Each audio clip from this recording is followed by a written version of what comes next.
మొదటి స్థాయిలో 1వ తరగతి బోధించుచున్న ఉపాధ్యాయులకు నమస్కారం.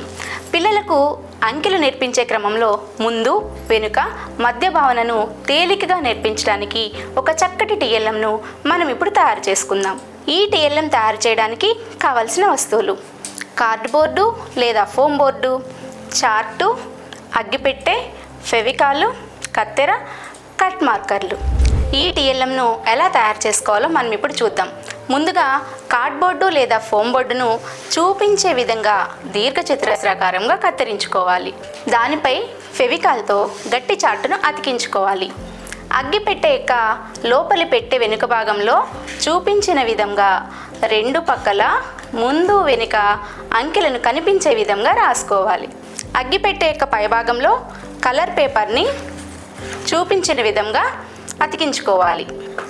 అగ్గిపెట్టె పైన లోపలి వైపున రాసిన అంకెలకి మధ్యన వచ్చేటటువంటి అంకెను రాసుకోవాలి. ఇలా తయారు చేసిన అగ్గిపెట్టెలన్నిటినీ కూడా ఈ విధంగా ముందు తయారు చేసినటువంటి కార్డ్బోర్డు మీద అతికించుకోవాలి. అంతే, మన టీఎల్ఎం రెడీ అయిపోయినట్లే. ఈ టీఎల్ఎంని మన తరగతి గదిలో ఎలా ఉపయోగించాలో ఇప్పుడు చూద్దాం. ఒక్కో పిల్లవాడిని పిలిచి అక్కడ ఉన్నటువంటి కార్డ్బోర్డు మీద ఉన్న అంకెలలో ఏదైనా ఒక అంకెను బిగ్గరగా చదవమనాలి.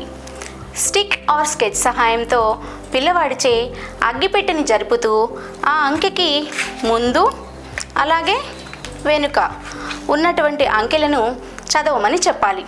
తరగతిలోని మిగతా పిల్లలందరిచే కూడా ఆ అంకెను అలాగే దాని ముందు వెనుక ఉన్న అంకెలను పలికించాలి.